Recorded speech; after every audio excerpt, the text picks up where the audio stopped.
Yo, là, on est en train de marcher vers Château Rouge. C'est la zone, c'est le côté africain de Paris, où t'as des boutiques, t'as des épiceries, t'as de bons trucs, où t'as des tissus, t'as des pains, t'as des trucs que tu retrouves beaucoup en Afrique. Et yo, donc je vous amène là-bas. Paris à travers les yeux de Joe Kingston. Diaspora 229, François Benet toujours. Et on y va, hein. Moi je suis partout, un peu comme Essence Paillard. Dans toutes les bouches comme la tour. Tu rappes fort, ton flow il est paillard. Toujours dans la cuisine, mais jamais dans mon assiette. Quel que soit ce que tu cuisines, mets wangashi dans mon assiette. Panlelo, pas panlelo, panlelo, pas panlelo, panlelo, pas panlelo. Yo yo yo, what's up? C'est Joe Kingston, l'alien. On est sur Diaspora 229, you know. Merci pour l'invitation. Bah, merci à toi d'avoir répondu présent. On a plein de choses intéressantes à se raconter. Est-ce que tu peux nous dire où est-ce qu'on est? D'abord, pour commencer. Là, on est à Montreuil, Ouais. chez Omani Records. En fait, c'est le studio dans lequel j'enregistre mes sons. Ça va faire 2-3 ans que j'enregistre ici avec Mani, qui est mon ingé son, celui qui m'aide sur les sons avec qui je bosse. Donc, on est dans les locaux, là. Ouais, les assiettes, ils sont derrière moi. Bang, bang, bang, bang, bang, bang, bang, tan, tan, tan. Je pense qu'on peut y aller, tester. Hein. Let's go, let's try. Let's ride this banger. Tu nous fais une petite présentation de toi? À l'état civil, je m'appelle Joël Huenou. Je suis né à Porto Novo, a.k.a. Joe Kingston. Et Joël, il est music business manager chez le média Trace TV. Et Joe Kingston, c'est artiste, superstar, comme tu veux. Et je suis né et j'ai grandi à Porto Novo le 24 mars 93. Parle-nous un peu de ton rapport à la musique. Bah, comme j'ai dit, je suis né, j'ai grandi à Porto Novo, au Bénin. Et quand j'étais petit, mon père, il écoutait beaucoup de musique à la maison. Il avait de gros speakers, de grosses enceintes. Il mettait du Lucky Dubé, du Bob Marley, beaucoup de musique jamaïcaine. C'est de là qu'est venu Kingston, parce que Kingston, c'est la capitale de la Jamaïque. Et c'est là, du coup, c'est mon premier rapport avec la musique est passé par là. Parce que aussi mon père, il faisait un peu de musique, il avait des clips qui passaient à la télé, etc. Mal se paie ici-bas, mal se paie ici-bas, mal se paie ici-bas, mal se paie ici-bas. Il y a tant de malfaiteurs. Et par la suite, je suis tombé sur l'album de Lil Wayne en 2008, Da Carter Tree.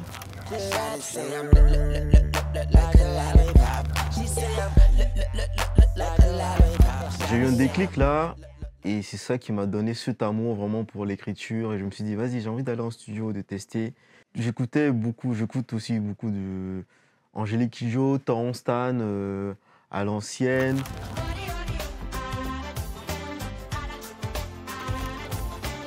C'est de prendre, par exemple, dans ma musique, des expressions typiquement béninoises et les incorporer dans ma musique, ou prendre des instruments typiquement béninois et de les mettre dans la musique, et qu'on se dise que dès qu'on écoute la musique de Joe Kingston, on sent qu'il y a une petite différence. Panlelo, pas panlelo, panlelo, pas panlelo, panlelo, pas panlelo. Sortez les assiettes, you know.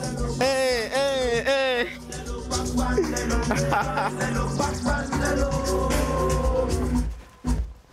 Yo, Joe Kingston, Diaspora 229, you know. Paris, Cotonou, let's get it.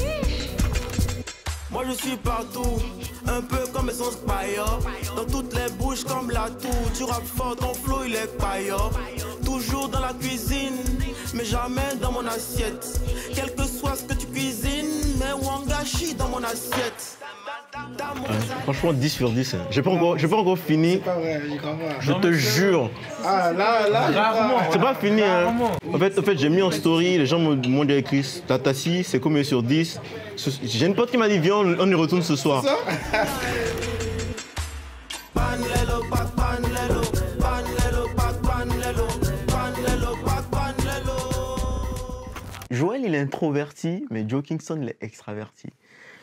Donc il faut dire que le fait de me mettre en avant au devant de la scène ici, ça a vraiment forgé cet univers musical et la France m'a permis de me mettre en avant, d'avoir certaines scènes comme l'Olympia avec Omalé, ou tout ça. Donc j'ai eu vraiment il y a un boom ici côté musical pour moi. Est-ce que tu peux nous dire comment est-ce que Joël Wenu, a.k.a. Joe Kingston, en arrive à faire la première partie d'Omalé, qui était sold out par ailleurs? Et ça fait quoi en fait de jouer dans cette salle mythique? Il faut dire que 2-3 semaines avant, j'étais chez moi dans mon canapé, j'étais en télétravail et j'ai reçu un appel des organisateurs qui me disaient qu'ils kiffaient ce que je faisais et si j'étais intéressé, si j'étais disponible le 29 et j'étais intéressé par faire la première partie d'Omalé, j'ai dit bien sûr que oui. Du coup, j'ai envoyé mon dossier de presse, j'ai envoyé mes sons. Ils ont fait écouter au management d'Omalé, à son équipe. Et quelques jours plus tard, j'ai reçu un message qui disait ouais, Joe Kingston en première partie d'Omalé, ouais, c'est validé. Et je ne réalisais pas jusqu'au jour où j'arrive devant l'Olympia et je vois mon nom écrit en grand. Et c'est là que le stress, il a vraiment commencé. Je me suis dit, vas-y, it's happening. Et on m'a bien accueilli, j'étais dans les loges. 10 minutes avant, on m'a fait monter sur scène. On m'a ramené dans les backstage.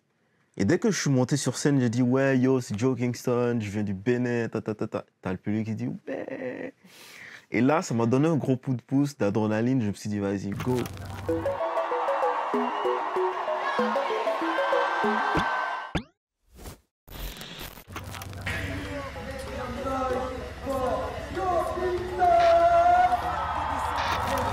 Regarde-moi partir, mettre le feu à l'Olympia, chanter devant du monde, remplir toute la salle, là je chantais ma musique, je faisais du sale, faire 1 million de vues, faire kiffer mon... Pendant 30 minutes, j'ai fait du live, ce que j'avais jamais fait. Et le public, il était chaud. Il y avait des Béninois même qui étaient devant là, qui étaient venus, qui me donnaient de la force. Et franchement, c'était incroyable. Pendant 30 minutes, j'avais même réservé ma bouteille d'eau, je devais boire, faire une pause. J'ai oublié. Tellement l'amour avec le public était tellement fort que j'ai oublié de boire de l'eau. Et pendant tout mon set, c'était le feu.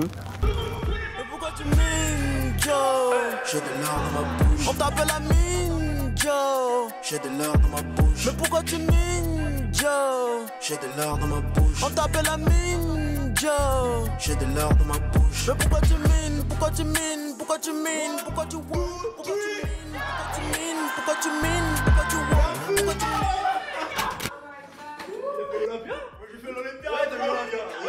Donc en dehors de ça, donc de cette première partie d'Omalé, et un autre événement qui a un peu marqué ton année, c'est d'avoir fait la première partie du chanteur béninois pour le coup, Axel Merrill, dans une autre grande salle parisienne, une salle mythique aussi comme l'Olympia, le Casino de Paris. C'était cool, c'était incroyable aussi parce que c'était, on va dire, la première fois qu'il y avait un gros rassemblement de diaspora béninoise. En fait, on n'a pas beaucoup d'événements de cette envergure en France où tu as beaucoup de Béninois qui viennent et qui supportent et qui donnent de la force.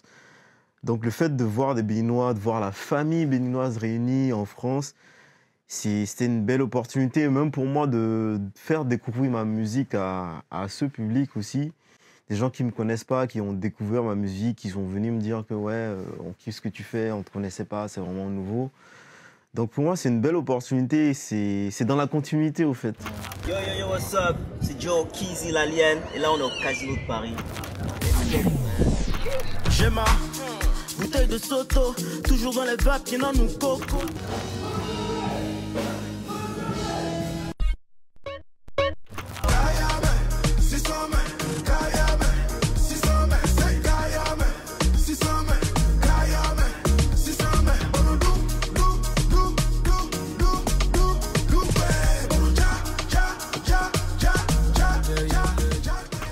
Toi, c'est quoi donc tes liens avec la diaspora béninoise en France? Ma première audience en France, c'est la diaspora béninoise.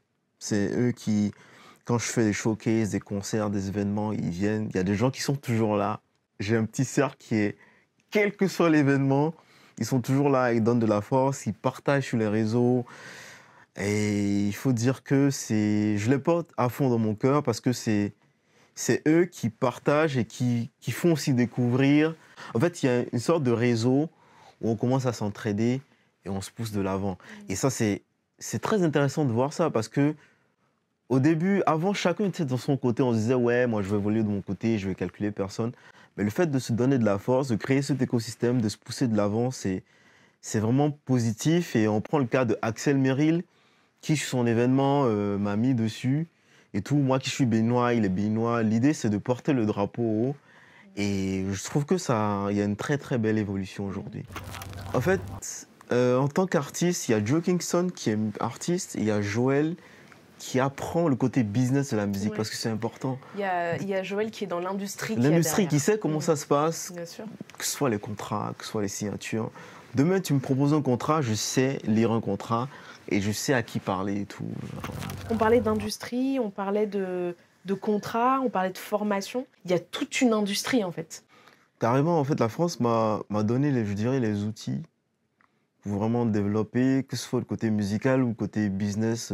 Quand je suis arrivé, j'ai eu les outils, que ce soit les scènes, que ce soit les sessions studio, que ce soit les formations. J'ai eu certains outils pour développer ce que j'avais déjà et l'amener aussi à un certain niveau. Je dirais que c'est une continuité, un accompagnement des compétences que j'avais déjà. Donc c'est un plus.